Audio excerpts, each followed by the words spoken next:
आवाज़ विशेष कार्यक्रम में आपका स्वागत है। आवाज़ विशेष में आज हम सबके साथ हैं संघ एम्बस के नेशनल ऑर्गेनाइज़र और अम्बेडकराइट पार्टी ऑफ इंडिया के नेशनल प्रेसिडेंट विजय मानकर साहब। मानकर साहब का अलग से परिचय देने की ज़रूरत नहीं है। जब भी कभी अम्बेडकराइट आइडियोलॉजी की बात होती है और उसके एक करेक्ट इंटरप्रिटेशन की बात आती है तो विजय मानकर साहब का नाम इस समय सबसे पहले आता है। मानकर साहब, कार्यक्रम में आपका बहुत स्वागत है और स्वागत इस त्रासदी के साथ करते हैं कि इस समय पूरा देश नोटबंदी की मार झेल रहा है और ऐसी स्थिति में मैं थोड़ा जो याद कर पा रहा हूं कि बार बार जो आपसे चर्चाएं होती है, आपसे इंटरव्यू भी होते हैं, आपने कभी एक चार्टर गवर्नमेंट ऑफ इंडिया को सौंपा था। मेरे ख्याल से वो 2 या 3 चार्टर थे शायद, और इन चार्टर में एक बड़ी महत्वपूर्ण बात जो इकोनॉमी से संबंधित रही है। मैं ये समझना चाह रहा हूँ कि इस समय जब पूरा देश, आम आदमी ये नोटों की बंदी से जूझ रहा है, उसकी खामियों से जूझ रहा है, उसकी कमी से जूझ रहा है, लोग बड़े परेशान हैं। लेकिन एक दूसरी बात जो देश में उभर कर सामने लाने का प्रयास भी हो रहा है कि ये फैसला बड़ा अच्छा है, लोग बड़े खुश हैं। आप कैसा इसको इवैल्यूएट करते हैं? आप इसका मूल्यांकन कैसा कर पा रहे हैं? अब फुले जी, आपने ठीक कहा, आपको ये बात याद आई। मैं आपका धन्यवाद करता हूँ कि आपका मेमोरी अच्छा है और आप गंभीर विषयों को याद रख कर करते, यही आपकी विशेषता है, इसलिए इंटरव्यू अच्छा होता है। Actually Ambedkarite party of India की ओर से 3 चार्टर्स मैंने दिए हैं जिसमें अर्थशास्त्र का बड़ा जिक्र है। पहला चार्टर है 1 जनवरी 2015 का, और इस साल 2 चार्टर दिए, एक 15 अगस्त को दिया है और दूसरा 15 सितंबर को दिया है। उसमें हमारी भारत की जो अर्थव्यवस्था है और उसमें एक हम जो इलिसिट इकोनॉमी है या शैडो इकोनॉमी या पैरेलल इकोनॉमी है, जिसको लोग गलत ढंग से ब्लैक इकोनॉमी कहते हैं, क्योंकि ब्लैक रेसिस्ट वर्ड है इसलिए मैं यूज़ नहीं करता, लेकिन समझने के लिए इसका प्रयोग करना पड़ेगा। तो इसके विषय में और अम्बेडकराइट इकोनॉमिक्स के आधार पर किस तरह का चेंज आना चाहिए, किस तरह की पॉलिसीज़ बनना चाहिए, इस विषय में ये तमाम चार्टर्स मैंने दिए हुए थे। अभी ये 8 नवंबर को जो हमारे प्रधानमंत्री जी ने और फाइनेंस मिनिस्ट्री और जो गवर्नर हैं रिजर्व बैंक ऑफ इंडिया के, इन्होंने शाम को जो एक साथ ऐसा डिक्लेरेशन कर दिया है, और उसके वजह से ये जो क्राइसिस आ गया है, जिसको पर्टिकुलरली हम एक लिक्विडिटी क्राइसिस कह रहे हैं, और उससे दूसरा इकोनॉमिक क्राइसिस भी आया है। एक लिक्विडिटी क्राइसिस है और दूसरा इकोनॉमिक क्राइसिस है। कैसे इसको लिक्विडिटी यानी जो आपकी करेंसी है। देखिए, अभी भारत एक हमारा ऐसा देश है, अभी हम डिजिटल इंडिया की बात कर रहे हैं, कैशलेस इकोनॉमी की बात कर रहे हैं, लेकिन अभी तो 100% डिजिटलाइजेशन इंडिया में हुआ नहीं है, यानी 100% व्यक्ति अभी इंटरनेट पे नहीं है, और दूसरा जो है 100% लोग बैंक होल्डर्स भी नहीं है इंडिया के अंदर में। तो कैशलेस इकोनॉमी एकदम अगर आप जाना चाहेंगे तो दिक्कत होगी। 12.2% जो जीडीपी का हमारा जो टोटल जो है वो करेंसी है, जिसको हम लिक्विडिटी कहते हैं। अभी हमारा करंट प्राइजेस से जो जीडीपी है भारत का, वो 141 लाख करोड़ है करंट प्राइजेस से। 2012 के प्राइस में जाएंगे तो कम होगा। अभी जब नया बजट आएगा तो मेरा ऐसा अनुमान है कि 150 लाख करोड़ होगा। तो अभी मैं सुविधा के लिए 150 लाख करोड़ का जो है वो फिगर पकड़ लेता हूँ, क्योंकि 1 फरवरी को बजट आने वाला है, प्रीपोन हुआ है। अभी इसमें 17,77,000 करोड़ रुपया जो है, इतना जो है वो करेंसी था हमारा। 17,77,000 करोड़ रुपया टोटल करेंसी, जिसमें 10, 20, 500 और 1000। अब 500 और 1000 जो है वो 86% से ज़्यादा, 86.4% जो करेंसी थी वो 500 और 1000 नोटों की थी। यानी आप ऐसा मान लीजिए कि जो 10 रुपये है, 10 नोट हैं, 10 नोट में 8.5 नोट एकदम निकाल दी गई है, और उसका रिप्लेसमेंट जो आप एटीएम से करके या नया 500 या नया आप 2000 का नोट लाए हैं, तो वो इतना जो एकदम आपने 86% जो निकाल लिया उतना तो आ नहीं रहे हैं। और तो ये एक बड़ा क्राइसिस हो गया है देश के अंदर में, पर्टिकुलरली अर्बन से जो सेमी अर्बन और रूरल इंडिया है। जी बिल्कुल, जो मतलब रोज़मर्रा का जीवन जीता है, जो रोज़ मतलब इस हाथ लाएं इस हाथ खाएं, ये जो उसकी स्थिति है, ऐसी स्थिति में उस पर ये जो अटैक हुआ है, क्या लग रहा है आपको? नहीं, मुझे ये लगता है कि ये तरीका जो है, ये तरीका नहीं होता है। अभी देखिए, जो हमारे प्रधानमंत्री, उन्होंने 3 बातें कही है कि हम किस लिए कर रहे हैं। एक बात उन्होंने कही कि भाई इसमें ब्लैक पैसा है। दूसरा जो है, फिर मैं ब्लैक यूज़ समझने के लिए कर रहा हूँ, अदरवाइज़ मैं करता नहीं हूँ ये वर्ड। एक, इसमें ब्लैक पैसा है। दूसरा उन्होंने कहा कि भाई टेररिस्ट और माओइस्ट लोगों के पास में करेंसी है, फेक करेंसी जो पाकिस्तान चाइना रूट से आती है। तो ये दो पैसा जो है इसके लिए हम इसको कर रहे हैं। तो ये जो दो बातें, अगर अभी हम दूसरी बात को देखते हैं, और तीसरा फेक करेंसी कही उन्होंने, तो पहले मैं फेक करेंसी पे आता हूँ। ये टोटल जो 17,77,000 जो नोट्स हैं, इसमें जो फेक करेंसी है 500 और 1000 की जो है, अगर टोटल आप देखेंगे तो 0.0001% फेक करेंसी है। यानी फेक करेंसी इतनी बड़ी नहीं है कि जिसके लिए आप इतना ड्रास्टिक स्टेप ले सको। Point number 1।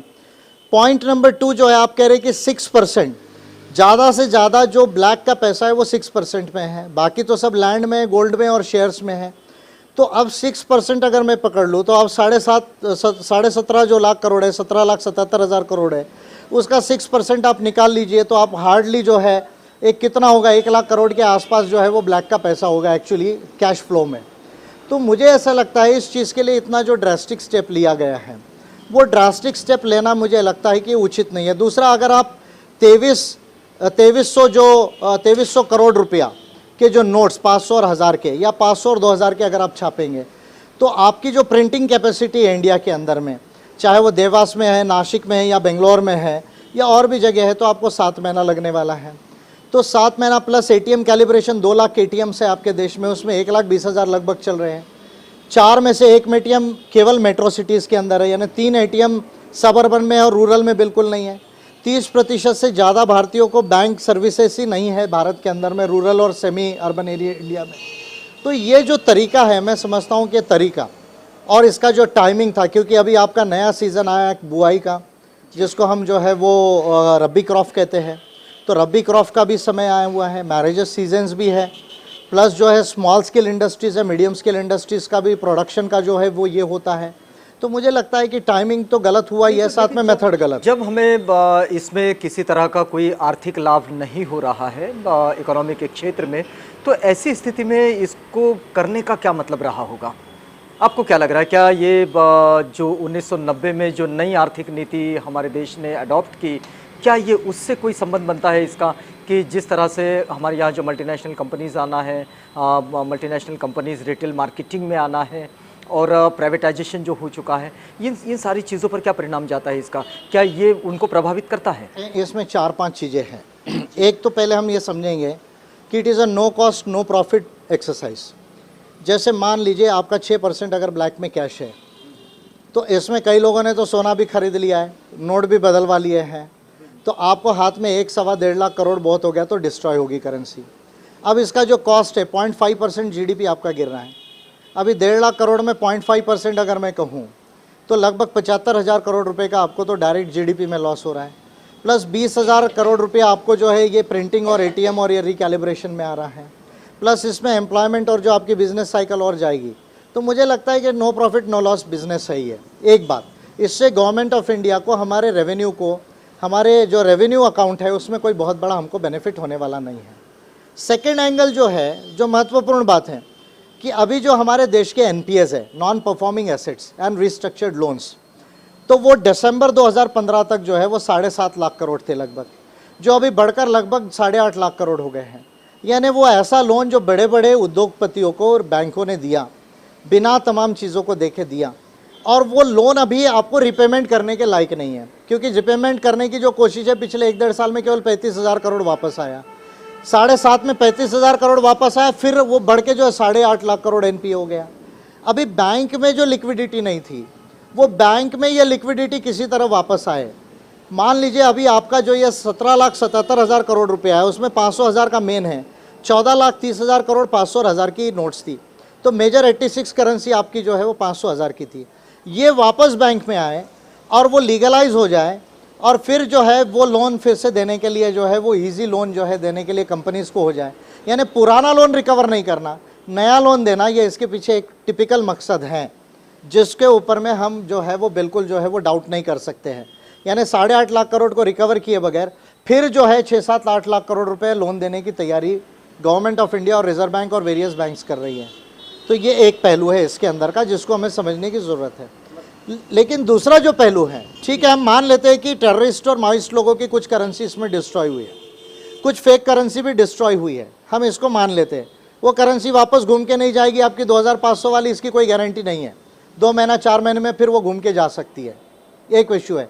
मेन इशू है कि जो ब्लैक इकोनॉमी ये कह रहे हैं कि हम ब्लैक इकोनॉमी निकालना चाहते, ब्लैक निकालना चाहते, ब्लैक निकालना चाहते। क्या लगता है? 1.5 लाख करोड़ आपका ब्लैक गया, 1.5 लाख करोड़ जो है आपको कॉस्ट आ गया, इक्वल हो गया। तो ब्लैक तो निकला ही नहीं, ब्लैक तो कहीं और है। वो ब्लैक निकालने के लिए मोदी जी जब तक नहीं करेंगे, ये जो संघ शाखा की जो सुबह शाम की जो कसरत कर रहे हैं, उनको लग रहा है कि सुबह शाम की संघ शाखा की कसरत करने से भारत की अर्थव्यवस्था समाप्त होगी, ब्लैक इकोनॉमी जो है वो समाप्त होगी। मैं समझता हूँ गलत है। मोदी जी को ये मालूम होना चाहिए, जेटली को मालूम होना चाहिए, और उर्जित पटेल को भी मालूम होना चाहिए, और भागवत जी को भी मालूम होना चाहिए ब्लैक इकोनॉमी कहाँ है। अगर नहीं है तो मैं बता देता हूँ, क्योंकि मैंने तो इकोनॉमिक्स पे रिसर्च ही किया है, इस पर बाकी अर्थशास्त्रियों ने भी किया है, भारत और दुनिया की एजेंसीज ने भी कुछ किया है, लेकिन सबका रिसर्च मेरे पास में, तो मैं बता देता हूँ। लेकिन उसका स्टेप मोदी जी क्या लेंगे, ये मैं समझता हूँ कि ज़्यादा महत्वपूर्ण इशू है। ये इशू में कोई ज़्यादा प्रॉफिट नहीं है, नो प्रॉफिट नो लॉस का इशू है ये। ज़्यादा तकलीफ ज़्यादा हुई लोगों को, आज 75 के ऊपर लोग मर गए, किसान जो है वो बेरोजगार हो जाएंगे, आपके जो रोज़ डेली वेजेस वर्कर थे, जो कूली है, मजदूर है, उनको जो है वो दिक्कत हो गई है, और आपकी मीडियम स्केल और स्मॉल स्केल इंडस्ट्रीज जो है वो स्पॉइल हो रही है। तो रादर इसका जो ह्यूमन कॉस्ट है वो बहुत बड़ा है। Economic cost no loss no profit है। 1.5 लाख करोड़ गया, 1.5 लाख करोड़ वापस आएगा। मैं आपके इन सारी बातों से जो समझ पा रहा हूँ कि इसमें से ना इकोनॉमी को कोई फ़ायदा हो रहा है, ना मार्केट को कोई फ़ायदा हो रहा है, ना ह्यूमन बींग्स को कोई नहीं, मार्केट को फ़ायदा होगा, अब इसके आगे होगा। कैसे होगा वो मैं बताता हूँ, ये दूसरा इशू है।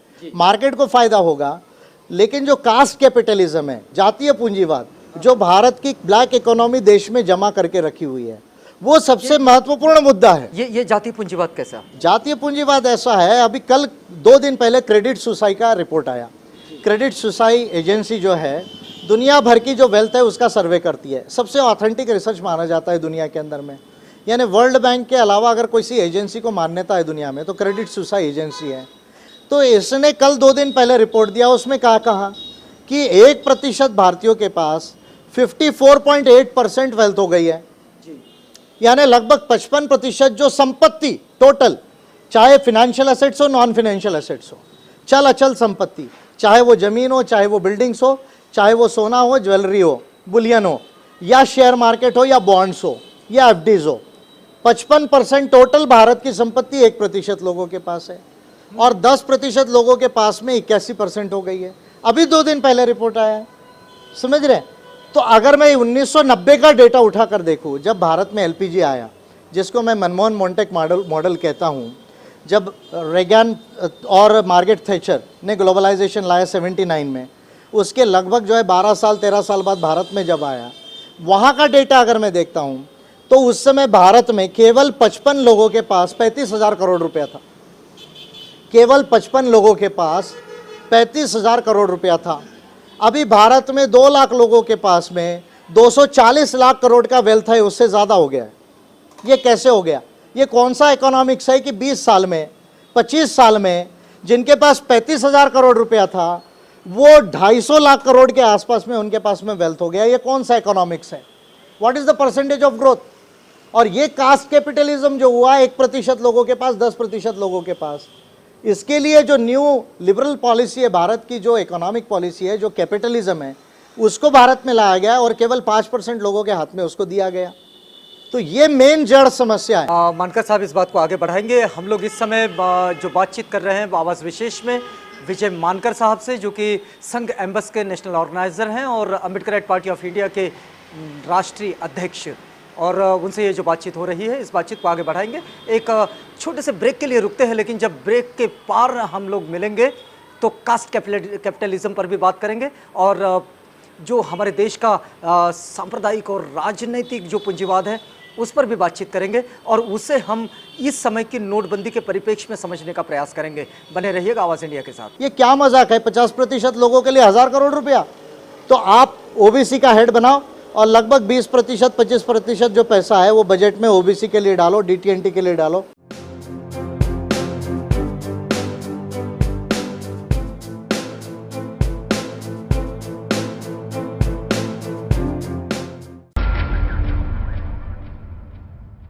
आवाज़ विशेष कार्यक्रम में पुनः एक बार आपका स्वागत है, और इस समय आवाज़ विशेष में हम आप तक पहुंचा रहे हैं संघ एम्बस के नेशनल ऑर्गेनाइज़र और अम्बेडकर पार्टी ऑफ इंडिया के नेशनल प्रेसिडेंट विजय मानकर साहब को उनकी अपनी सोच और उनकी अपनी समझ के साथ ब्रेक से पहले हम लोग जो बातचीत कर रहे थे मानकर साहब, एक आप कास्ट कैपिटलिज्म की बात कर रहे थे या फिर जिसको हम हमारी राजनीति पर जो पूंजीवाद हावी हो रहा है वो, ये सारी चीज़ों को क्या एक दूसरे के साथ जोड़ कर देखेंगे? या एक ये व्यवस्था है, जातीय पूंजीवाद ये व्यवस्था है जो 90 के बाद आई है। पहले कास्ट इकोनॉमी थी, बाद में कास्ट कैपिटलिज्म आया, और इसी कास्ट कैपिटलिज्म जो बना है उसमें ब्लैक इकोनॉमी का सबसे बड़ा रोल है। कैसे रोल है ये मैं बताता हूँ आपको। जैसे मैंने कहा कि 55 लोगों के पास 35,000 करोड़ था, आज 2 लाख लोगों के पास 240 लाख करोड़ से ज़्यादा हो गया है। इसमें 2 इम्पॉर्टेंट फिगर्स है जिसके ऊपर में ना मोदी जी बात कर रहे हैं, ना बीजेपी गवर्नमेंट बात कर रही है, ना कोई और अपोजिशन पार्टीज कर रही है, एक भी मेंबर पार्लियामेंट नहीं बोल रहा है। 2 फिगर्स है। एक फिगर है 2011 में स्विस बैंक एसोसिएशन ने एक रिकॉर्ड डिक्लेयर किया भारत सरकार को। ये बहुत सारा इशू आ रहा था कि भाई भारत का पैसा टैक्स हेवंस में कितना है, उसमें पर्टिकुलरली स्विट्ज़रलैंड एक मेजर टैक्स हेवन है, उसमें कितना पैसा है। तो 2011 तक इसका कोई फिगर नहीं था, लेकिन 2011 में एक फिगर डिक्लेयर किया। तो फिगर बहुत सरप्राइजिंग है, $1.4 ट्रिलियन। 1.4 ट्रिलियन डॉलर्स को अगर मैं इंडियन रुपी में कन्वर्ट कर दूँ तो लगभग 94 लाख करोड़ रुपया होता है। 94 लाख करोड़ रुपया। अभी आप सिर्फ जीडीपी याद रखिए, 150 लाख करोड़ का आज है। 94 लाख करोड़ रुपया आपका केवल स्विस बैंक ने रिपोर्ट किया 2 साल 4 साल पहले। अब वो कितना बड़ा और 4-5 सालों में अभी लेटेस्ट फिगर नहीं है। एक ये बात है। दूसरा बात ये है कि भारत की टोटल अर्थव्यवस्था का 30% से 60% अलग अलग एस्टिमेट्स है कि हमारा ब्लैक इकोनॉमी है। अगर मैं 30% पकड़ूँ, वर्ल्ड बैंक ने 22.2% बोला 2007 में, 2010 में 22.7% बोला वर्ल्ड बैंक ने। बाकी इकोनॉमिस्ट लोगों ने 30% से 60% लिया। 30% के हिसाब से 30 लाख करोड़ रुपए आता है, 60% के हिसाब से 84 लाख करोड़ आता है। अब भारत में 84 लाख करोड़ और स्विस बैंक में अकेले 94 लाख करोड़, ये दोनों को मिला दिया जाए तो 150 लाख करोड़ होता है। यानी हमारा जीडीपी जितना है उतना ही या उससे ज़्यादा ब्लैक इकोनॉमी भारत और भारत के बाहर हो सकता है। इसका ऑथेंटिक डेटा। अच्छा, लेकिन एक बात, जैसे 2 दिन पहले गवर्नमेंट ऑफ इंडिया और स्विस बैंकों के साथ जो एग्रीमेंट हुआ है जिसमें उन्होंने वो तो 2018 के बाद देगा ना आपको। अच्छा, 2018 से जो आपको डिपॉजिट जाएंगे उसका इंफॉर्मेशन 2019 में देगा आपको। और ये भी संयुक्त राष्ट्र में जब आपने साइन किया यूएन कन्वेंशन अगेंस्ट करप्शन 2003 का चार्टर जो साइन किया आपने, उसके बाद ये ऑब्लिगेटरी हो रहा है, अदरवाइज ऑब्लिगेटरी नहीं होता है। तो ये जो है वो तो 18 के बाद 18 में अगर कोई अकाउंट खोलेगा तब वो इन्फॉर्मेशन 19 में देगा। पर अभी तक जिन्होंने जमा किया उसका क्या, उसका फिगर 94 लाख करोड़ रुपीज़ है और इंडिया में अंदर में जो है 84 लाख करोड़ रुपीज़ है। तो इसलिए मैंने भारत सरकार से कहा था कि भाई आपको ये एस्टिमेट्स नहीं मालूम, तो एक वर्ल्ड बैंक का सजेशन है, IMF का सजेशन है, थॉमस पिकेटी है, ब्रैंको मिलानोविक है, या गैब्रियल ज़्यूकमैन है, या जोसेफ स्टिग्लिट्स है, जो 4 बड़े अर्थशास्त्री हैं जिन्होंने बड़ा रिसर्च किया इस विषय पर। उन्होंने कहा कि भाई दुनिया भर का वेल्थ डेटा क्रिएट होना चाहिए। हर कंट्री ने अपना वेल्थ, फिनेंशियल वेल्थ और अदर वेल्थ का एक रिकॉर्ड बनाना चाहिए और सारे कंट्रीज़ का डेटा मिला के फिर वो वर्ल्ड लेवल पे होना चाहिए, तभी ये चीज़ पकड़ में आएगी। क्योंकि वर्ल्ड की भी समस्या कुछ हो गई है कि 21% लगभग पैसा जो है टैक्स हेवंस में है पूरे कंट्रीज़ का। तो इसके ऊपर अभी तक भारत सरकार ने कोई डिसीजन नहीं लिया। दूसरा जो है पार्लियामेंट में हो हल्ला मचा रहे हैं। अभी 2013 में दिसंबर से अगस्त 2014 तक 3 रिपोर्ट्स आई है। CBDT की रिपोर्ट है, national institute of public finance and policy की रिपोर्ट है, national council of applied economic research की रिपोर्ट है और national institute of financial management की रिपोर्ट है। 4 जो संस्था है मेजर जिसकी गवर्नमेंट ने मार्च 2011 में कमेटी बनाई थी, उसकी रिपोर्ट आई है। वो राज्यसभा में, लोकसभा में टेबल हो गई है। उसके ऊपर क्यों नहीं चर्चा करके डिक्लेयर करते पैसा कहाँ है और उस पर एक्शन क्यों नहीं लेते? क्या ऐसा मान के चला जा रहा है कि हमारे यहाँ जो ब्लैक मनी जिसको कहा जा रहा है वो बिल्कुल आम जनता के पास में रखा है? कहाँ है? केवल जो है ज़्यादातर तो 1% लोगों के पास है। 1 करोड़ 30 लाख लोगों के पास है, उसमें भी सबसे ज़्यादा 13 लाख लोगों के पास में है। फिर थोड़ा बहुत तो जो है 2-4% लोगों के पास में मिलेगा। लेकिन एक बात जो इसमें बड़ी इसमें कही जा रही है, बड़ी शिद्दत से कही जा रही है कि जो लोग 2.5 लाख से ऊपर डिपॉजिट करेंगे उनको टैक्स फिक्सेशन में लाने के लिए उनको ज़रूरत ही क्या है, उनके पास में 2.5 लाख की ज़रूरत क्या है, उनके पास 250 करोड़ का वेल्थ है उधर में, तो 250 करोड़ जमा क्यों करेगा यहाँ पर वो? ये 250 करोड़ तो आप बेचारा जो गरीब इंसान है जिसके पास कुछ होगा उसको पकड़ रहे आप। तो इससे राजस्व कितना बढ़ जाएगा? उससे क्या बढ़ेगा? 1.5 लाख करोड़ आएगा, 1.5 लाख करोड़ तो चले गए आपका जीडीपी में और ये खर्चे में, आपको नो प्रॉफिट नो लॉस है, राजस्व कुछ भी नहीं बढ़ेगा आपका।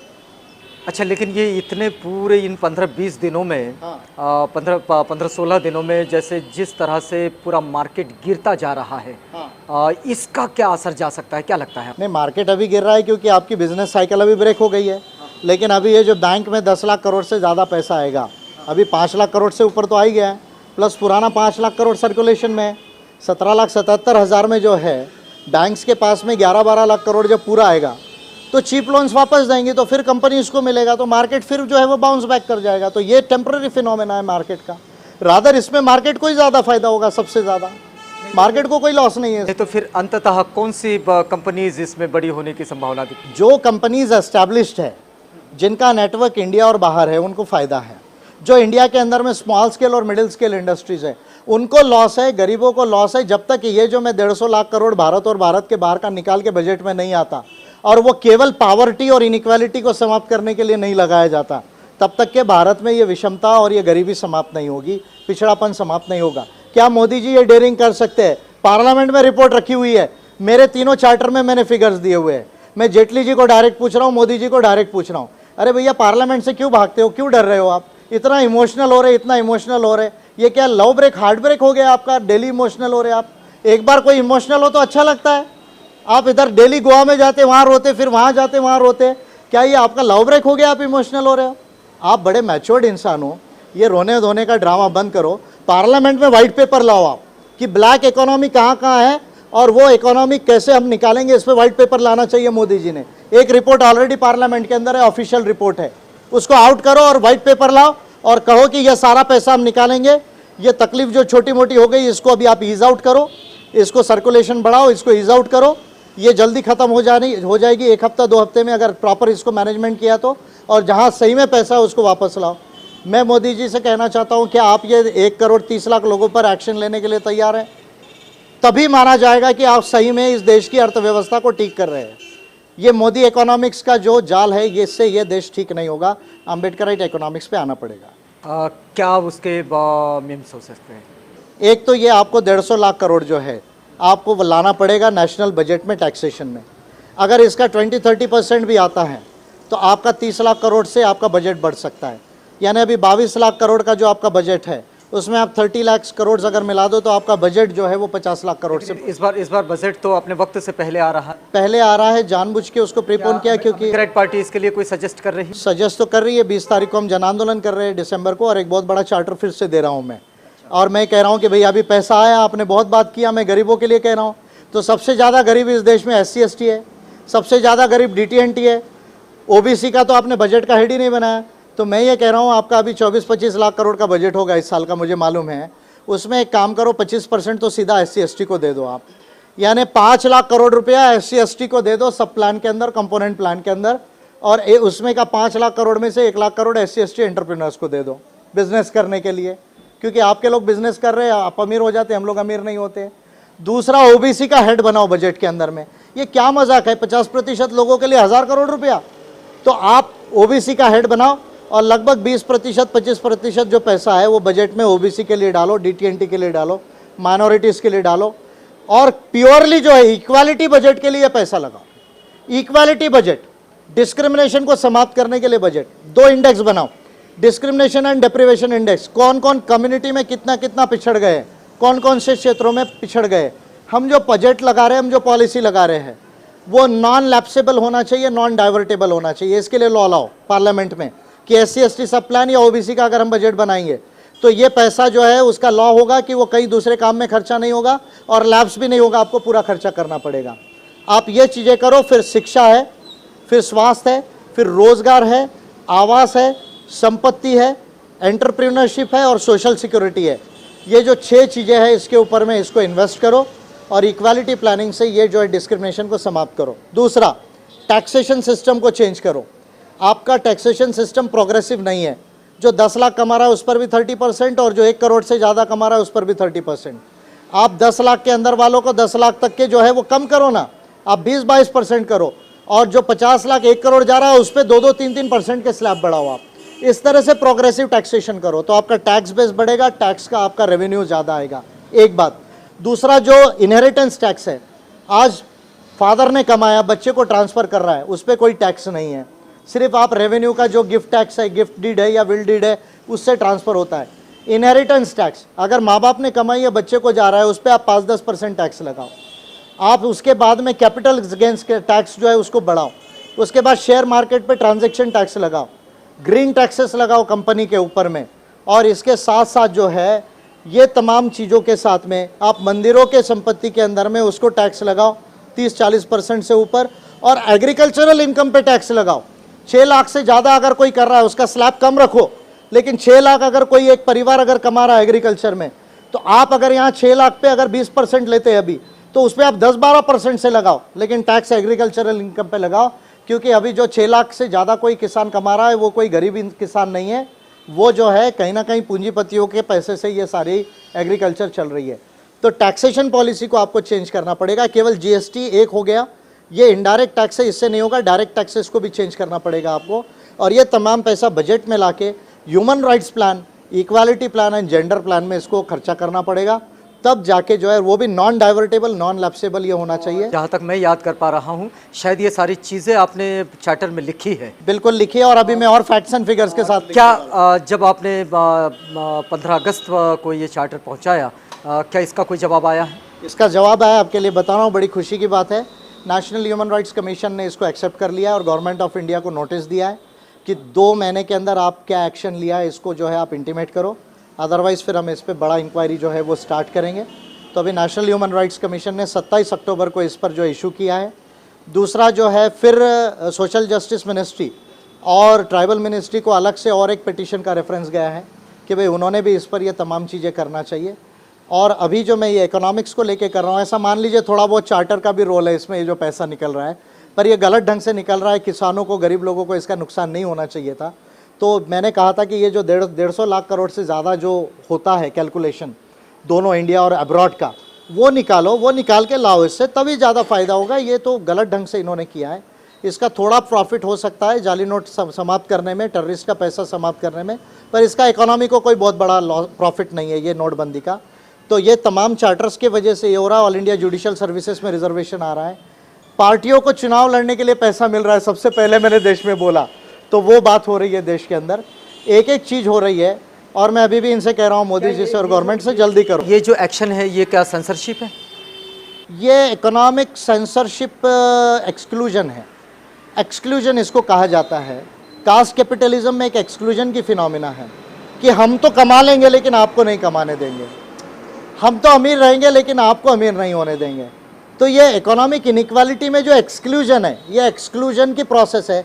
जब तक ये जो 150 लाख करोड़ रुपये को नेशनल टैक्सेशन में नहीं लाया जाएगा, जब तक बजट में लाके ये human rights plan, equality plan, gender plan नहीं बनाया जाएगा, तब तक इनइक्वालिटी और पावर्टी समाप्त नहीं होगी। यही अम्बेडकराइट इकोनॉमिक्स को हमें समझना होगा। कास्ट कैपिटलिज्म को समाप्त द्वारा आपको ऐसा कहना है कि हमारे सोशल सिस्टम में एक क्लास क्रिएट किया जा रहा है, या फिर उसको ज़्यादा बाबा साहब ने जब कास्ट क्लास थ्योरी दी, जब एनालिसिस ऑफ कास्ट लिखा या कास्ट इन इंडिया लिखा या एसेस ऑन अनटचेबिलिटी लिखी, तो बाबा साहब ने कास्ट क्लास थ्योरी को डिस्कस किया है। पर पहले जो हिंदू ग्रोथ रेट था वो 3.5% जीडीपी था, तो वो कम था, पैसा कम था इंडिया में, पर 90 से ज़्यादा बढ़ गया, इसलिए एक बहुत बड़ा क्लास बन रहा है अभी। तो इस क्लास को, जो कास्ट के आधार पे क्लास बना हुआ है, इसको समाप्त करना पड़ेगा। आपको क्या लग रहा है, हमारा वक्त भी जा रहा है, बिल्कुल अंतिम बात आपसे मैं जानना चाह रहा हूं कि इस ब्लैक मनी को रोकने में, या फिर इस फेक करेंसी को रोकने में, या फिर हमारे देश की अर्थव्यवस्था को बहुत मजबूत करने में बाबा साहब का जो एक बड़ा मार्गदर्शन आता है, उनका जो थीसिस आता है प्रॉब्लम ऑफ रूपी, क्या कोई मार्गदर्शन कर पाता है? नहीं, बाबा साहब ने उस समय भी कहा था कि भाई 10 साल में आपको करेंसी चेंज करना चाहिए।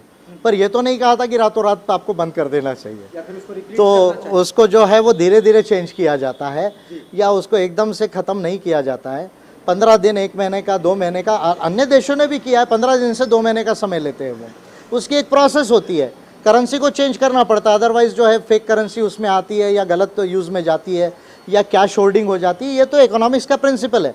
पर ऐसा रात को आप 8 बजे आ जाओ, जैसे सुबह उठ के संघ की शाखा में चले गए और बोला कि अभी हमने लीगल टेंडर जो है वो ख़त्म कर दिया। अरे भाई साहब, आपको मालूम है आपने 14.5 लाख करोड़ रुपए की करेंसी को समाप्त कर दिया, और आपको एटीएम में, बैंक में देने के लिए आपके पास में लाख करोड़ रुपया भी नहीं छपा हुआ है। तो आपने इसको क्यों नहीं सोचा कि इसका क्या इम्प्लीकेशन आएगा? तो फिर इस स्थिति में जो मास टेंडेंसीज का कैसा स्टडी कर पा रहे हैं आप?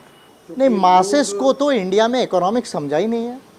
अगर इंडिया में इकोनॉमिक्स भारत में समझता तो ये नोटबंदी को लेकर लोग इतना खुश क्यों होते? अभी तो अरे भैया आप रो रहे हो, अभी आपके जेब कट जाएगी। अभी ये बैंक्स जो है पैसा दे देगी कंपनी को, अभी इसका इन्फ्लेशन आएगा तो इन्फ्लेशन किसके सर पे आएगा? वो तो कॉमन आदमी के ऊपर आएगा। अब जब बैंक कंपनी इसके पास चले जाएगा तो वो उनका वेल्थ बढ़ जाएगी, आपकी क्या बढ़ने वाली है पर कैपिटा इनकम?